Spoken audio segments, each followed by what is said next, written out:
अधिकारी, ये सरासर गलत आ गई। यहाँ सब लोग कर्मचारी बैठे हैं, अगर कोई बैठ के अपने घर पे अपने औलाद की कसम खा के कदे कि मेरे साथ सही किए हैं, कोई भी अपने औलाद का कसम खा के कदे कि ये आदमी सही किया है। ब्राह्मण है, इनका आपका शराब तो लगेगा ही। श्राप जो जो लोग रहे हैं सबको लगे। आदमी जब दुखित होता है मतलब आप बता दीजिए कि यही लोकतंत्र की खूबसूरती है। हमारे देश में लोग कहते हैं कि लोकतंत्र बड़ी खूबसूरती है, बता दे कोई की खूबसूरती यही दिख रही है क्या? मैं जीवन में कभी भाजपा को वोट दे सकता हूँ? बता दीजिए। गुरु जी यहाँ देख लीजिए, यहाँ क्या वही कुछ देखने के लिए मन नहीं कर रहा है।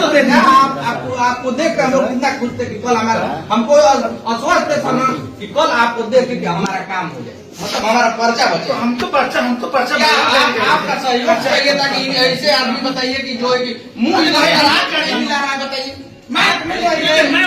ईमानदारी आग मिल गई है सर, आपसे बता रहे हैं। नहीं, हमसे कोई भी आदमी आप बैठा हुआ कह दे कि आग मिला के मुझसे मेरे साथ सही पर्चा मैंने कहा था कि हम पर्चा दाखिल करने के लिए, तो मैंने रोका नहीं किसी को। हमने कहा भाई आपकी कोई भी एक नियमावली हो कि फार्म में महीना और दिन लिखा जाता है और उसमें ऑप्शन दिए फार्म आप देख लीजिए। मैं कह रहा हूँ कि जो ऑप्शन दिया हो साल महीना दिन लिखना हो, मैं न भरा, मैं पर्चा भरा या रोक के उसमें सिर्फ उतार के दिया हूँ। अब अगली बार का मैं पर्चा रखा हूँ। अभी ब्लॉक परिसर में है, अभी तक रहने का कारण जानिए आपका। आप हमारे साथ कल से हैं जी।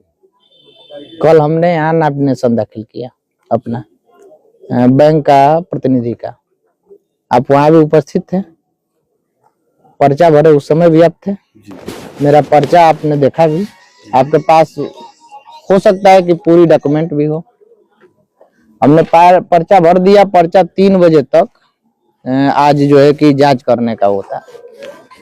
3 बजे तक आप ही लोगों के समुदाय से पिंटू भैया है, कोटवारी पत्रकार है, वो गए थे, वो पूछ के आए कि पर्चा की क्या स्थिति है। आप बताते, हमारे साथ प्रस्तावक जो है प्रस्तावक भी था, अनुमोदक भी था, दोनों लोग हमारे साथ उपस्थित थे। जो भी गलतियां होती उसको सुधार लिया जाता। उसके बाद 3 बजे से जो है कि 5 बजे तक जो है कि उसका जो है कि वैध अवैध मालूम चलना था।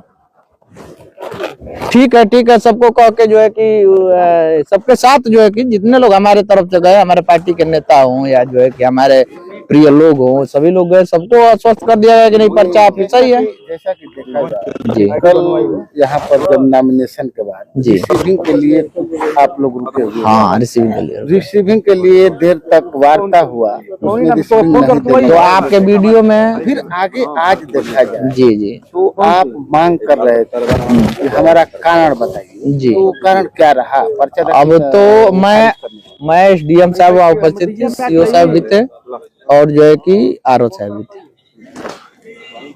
और नगरा के इंस्पेक्टर थे और जो अलग अलग थानों से आए थे। सबके सामने उन्होंने कहा कि मैं लिख के दे दूंगा। आप भी थे वहां पे। उसके बाद लिख के भी लोग नहीं दिए, कहे कि आप लोग बाहर होइए, बाहर होने के बाद मैं लिख के दे देता हूँ। उसके बाद लिख के भी नहीं दिए। आपके सामने ही सब प्रक्रिया हुई है। इसके बाद आप क्या कहेंगे इस पर? इस पे मैं शुद्ध रूप से ये कहना चाह रहा हूँ कि मैं नॉमिनेशन दाखिल किया था, मुझको ये लगा कि इस सरकार में लोकतंत्र नहीं बची हुई है। इसी को कहते हैं कि लोकतंत्र का हनन होना। इस पर कारण ये शुद्ध रूप से भरोसा दिलाए आपको? हमको क्या भरोसे की जरूरत है? अब क्या मुझको भरोसा दे देंगे? अब पर्चा ही नहीं रद्द कर दे तो भरोसा कुछ नहीं दिए हैं, कुछ नहीं मिला है। आप भी वहाँ उपस्थित थे। धन्यवाद।